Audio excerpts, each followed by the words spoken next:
Assalamualaikum warahmatullahi wabarakatuh. Saya Muhammad Syafiq Haikal bin Suraidi dari pelajar Diploma Kejuruteraan Elektrik Universiti Tun Hussein On, Malaysia. Hari ini saya akan membentangkan tentang final year projek kami. Tajuk projek kami ialah Bot Pemantauan Kualiti Air Masa Nyata. Sebelum saya memulakan perbentangan, saya akan memperkenalkan supervisor saya serta ahli kumpulan saya. Yang pertama, supervisor saya iaitu Muhammad bin Masud. Kami dari kumpulan 1. Ahli kumpulan saya iaitu saya sendiri, Muhammad Syafiq Haikal bin Suradi, Muhammad Iman Aiman bin Muhammad Din dan Muhammad Rizwan bin Abdul Razak. Okey, kita teruskan dengan pengenalan. Yang pertama, latar belakang projek. Berdasarkan kajian yang telah dilakukan, Malaysia mempunyai 891 stesen manual dan 10 stesen automatik pada tahun 2016. Hal ini menunjukkan Jabatan Pengairan dan Saliran JPS belum menyediakan stesen automatik secara menyeluruh untuk setiap sungai di Malaysia. Maka, JPS masih lagi bergantung kepada stesen manual untuk mengekalkan kualiti air sungai di Malaysia. Kajian daripada Agensi Pertubuhan Bangsa-Bangsa Bersatu PBB menerangkan bahawa pada tahun 2016, sebanyak 47% penduduk dunia menggunakan teknologi internet dan telah berlaku peningkatan sebanyak 4% daripada tahun sebelumnya. Ini cukup membuktikan bahawa teknologi yang menggunakan internet amat diperlukan bagi memudahkan kehidupan seharian manusia. Kumpulan kami berbulat suara untuk menaik taraf stesen manual kepada kaedah yang lebih sesuai, iaitu bot kawalan jauh untuk memudahkan pekerja Jabatan Pengairan dan Saliran mendapatkan bacaan dengan lebih efisien dan tepat.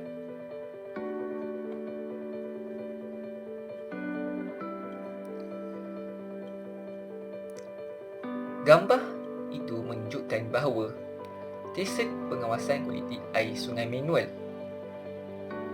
dan yang di bawahnya ialah stesen pengawasan kualiti air sungai automatik.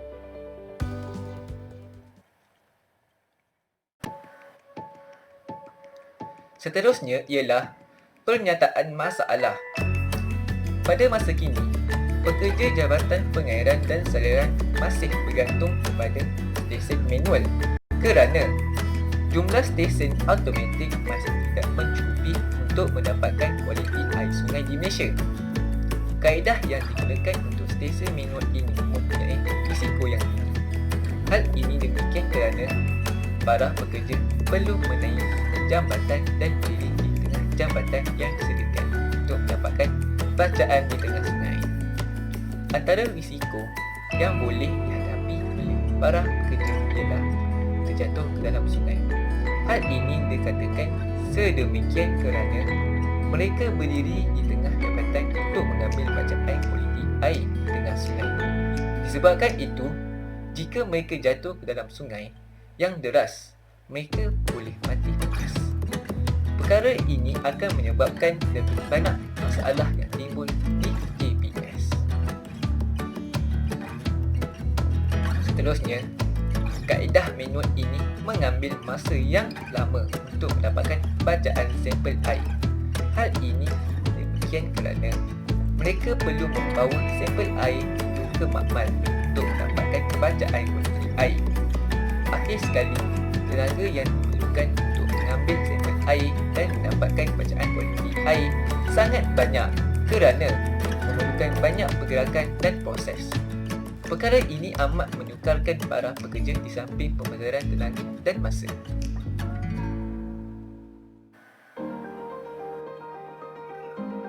Objektif kajian.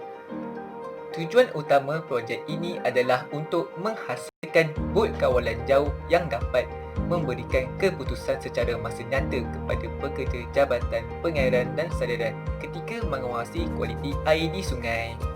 Bagi memastikan tujuan ini tercapai, beberapa objektif disenaraikan seperti yang berikut. Yang pertama, dapat mengelakkan pekerja Jabatan Pengairan dan Saliran dari risiko-risiko yang berbahaya ketika menjalankan tugas. Yang kedua, membantu memudahkan pekerja Jabatan Pengairan dan Saliran untuk mendapatkan bacaan kualiti air dengan lebih mudah.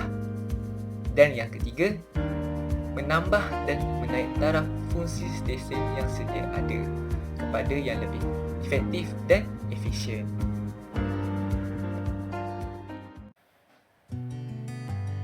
Skop projek. Produk ini menggunakan mikro pengawal Arduino dan teknologi objek kajian internet IoT sebagai teknologi teras dalam produk ini. Produk ini menggunakan perisian Arduino JSON di mana terdapat dua litar iaitu litar penghantar dan litar penerima. Litar penghantar diletakkan pada bot kawalan jauh bersama pH sensor dan GPS NEO SysMV2, manakala litar penerima berada di darat bersama LCD untuk bacaan sampel air yang diuji. Produk ini juga dapat menghantar nilai pH air beserta nilai latitude dan longitude sampel air itu diambil secara masa nyata, iaitu real time. Segala keputusan daripada pH sensor dan GPS NEO SysMV2 tersebut akan dipancarkan pada LCD di darat menggunakan RF transceiver yang diletakkan pada bot kawalan jauh. Dengan ini, pengguna tidak perlu beralih tempat jika mahu menggunakan sampel air di kawasan yang berbeza. Tetapi, pengguna perlu berada pada lingkungan di mana litar penghantar dan litar penerima dapat berfungsi secara lingkungan bot kawalan jauh itu dapat dikawal supaya data yang dikumpul dapat diperoleh dengan baik. Seterusnya adalah carta alihnya. Ia bermula dengan GPS mengesan lokasi dan sensor pH menentukan derajat keasaman atau kebasaan dari satu larutan. Kemudian data yang kita dapat iaitu data koordinat yang nilai pH akan dihantar ke Arduino TX. Kemudian data tersebut akan dihantar ke Arduino RF dan setelah itu dia akan dipaparkan ke sensor LCD.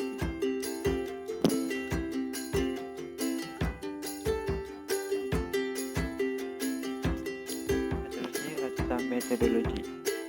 Kaedah sistem kami berfungsi adalah secara berdasar dengan sistem ini mempunyai penambat sekiranya menerima data. Buat pemantauan kualiti air masa nyata ini berfungsi apabila alat GPS kami iaitu GPS Neo 6MV2 mengesan lokasi dengan menangkap dan memproses syarat dari satelit navigasi. Selain itu, sensor pH kami juga berfungsi untuk menentukan derajat keasaman atau kebasaan dari satu larutan seperti di sungai. Setelah GPS dan sensor pH kami berbuat sedemikian, pH dan sensor kami menghantar data koordinat lokasi dan nilai pH terus ke Arduino TX. Kemudian Arduino TX menerima data koordinat dan nilai pH itu dan menghantar terus ke Arduino RF. Seterusnya, data-data yang diterima itu akan dihantar ke LCD pengguna boleh mengambil bacaan dari kawalan tersebut.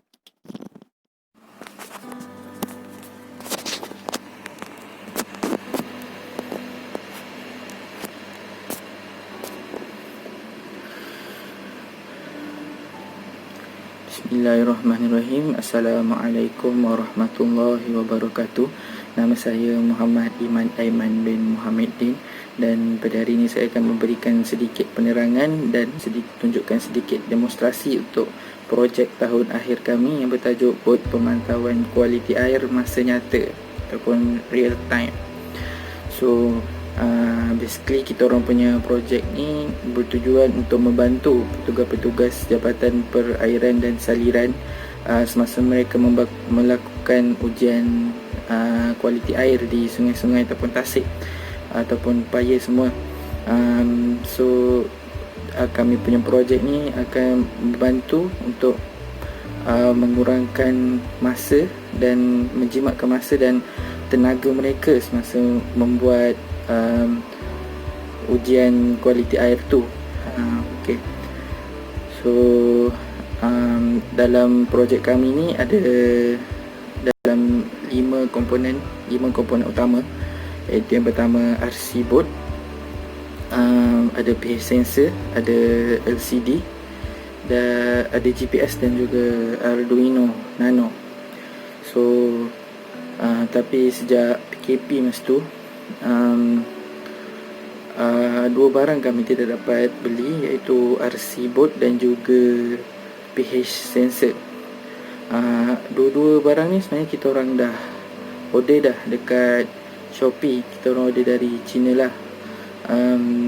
Lepas tu masa PKP diumumkan tu, kita orang terus cancel barang-barang yang kami beli tu, pH sensor dan RC board. Kita orang terus cancel order, sebab barang-barang tu kita orang beli dari China.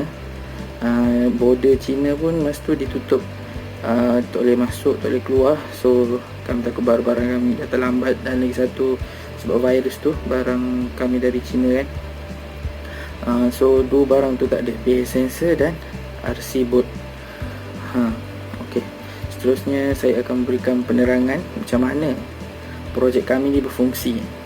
So dalam projek kami ni ada dua litar utama, iaitu litar penghantar dan litar penerima. Litar penghantar ni kami gunakan Arduino Nano, dan pada Arduino Nano tu disambungkan modul GPS dan juga pH sensor. Sepatutnya ada pH sensor dan juga ada RF transceiver. RF transceiver ni pun kami tak dapat sebab Sir Muhammad tak sempat nak bagi masa tu. Sebab PKP diumumkan, Sir Muhammad tak sempat nak bagi, sebab kita orang semua dah balik rumah masa tu. So dekat litar penghantar ni ada modul GPS, ada pH sensor patutnya dengan RF transceiver yang akan disambungkan pada Arduino Nano. Lepas tu untuk litar penerima, LCD akan disambungkan pada Arduino Nano. So macam mana dia berfungsi? Apabila board tu diletakkan di dalam air, pH sensor dan juga GPS ni akan aktif dan melakukan apa yang dia patut buat lah, untuk menilai pH air, dan GPS ni pula untuk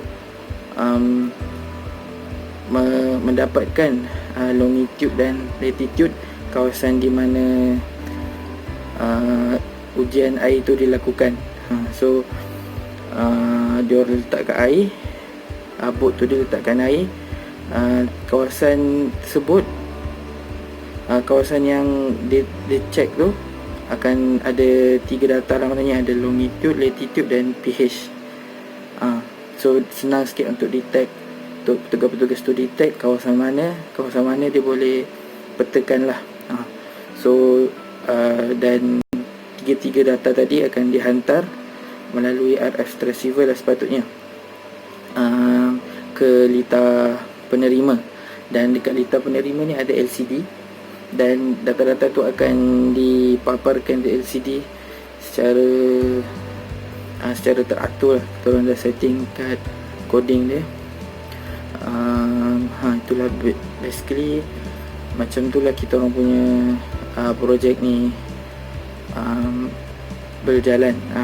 Projek kami ni macam tu lah proses-proses projek kami ni.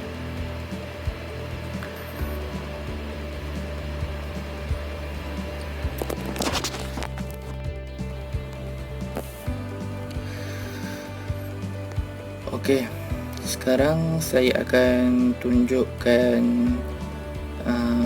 demonstrasi sedikit untuk kami punya projek. So dekat sini kita ada litar penghantar ni, Arduino Nano, dan ni adalah modul GPS, dan modul GPS ni akan disambungkan dekat Arduino Nano ni. GPS ni pun dah menyala, maknanya dia dah hidup. So dekat sini kami ada Lita penerima. Ni model Arduino Nano lagi satu. Ni adalah LCD yang akan memaparkan nilai-nilai data yang dihantar oleh lita penghantar akan disambungkan pada Arduino Nano gak. Dan ni adalah wire jumper.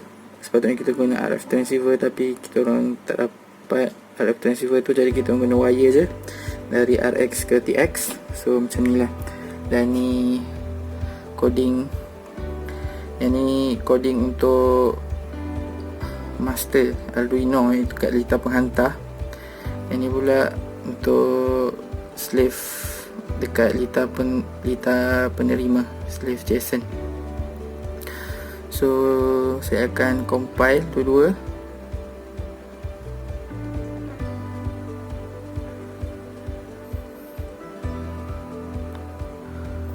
Kita tunggu je dia tengah compile.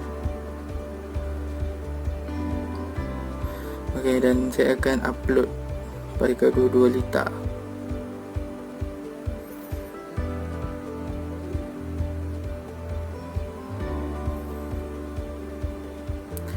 Tunggu sekejap nak upload.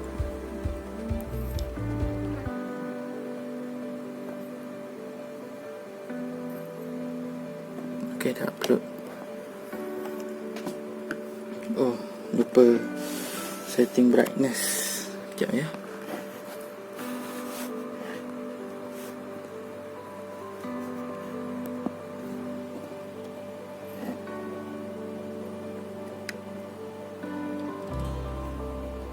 Tu. Sekarang kita dapat lihat pH monitoring, longitude dia 102.551, latitude dia 2.064, dan nilai pH ni kami gunakan nilai dummy sahaja yang dimasukkan dalam coding tu. So macam inilah sepatutnya kami punya projek dilaksanakan. Sini proses-proses dia. Okey. Terima kasih. Kesimpulan, projek ini dapat memberi banyak kelebihan dan kebaikan kepada pengguna dari berbagai aspek. Contohnya, dapat menjimatkan masa, keselamatan para pekerja terjamin dan memiliki sistem yang berteknologi tinggi dengan harga yang berpatutan. Justru itu, untuk mengatasi kelemahan-kelemahan yang bakal berlaku kepada projek ini, terdapat beberapa cadangan yang telah dikemukakan. Yang pertama, menggunakan bateri yang boleh dicas semula pada lita Arduino supaya ia dapat digunakan berterusan. Hal ini dapat menjimatkan kos untuk pembelian bateri baru sepanjang masa bila bateri itu kehabisan tenaga. Yang kedua adalah susunan komponen dan lita yang lebih tersusun dan kemas. Umumnya, masyarakat kita sudah didedahkan dengan penggunaan lita PCB yang lebih mudah dan kemas dari aspek rupa bentuknya. Penggunaan lita PCB dapat menjimatkan penggunaan wayar untuk menghubungkan dan menyambung antara komponen-komponen yang digunakan dan dapat menjimatkan ruang kerja sekaligus dapat menjimatkan kos pembinaan lita.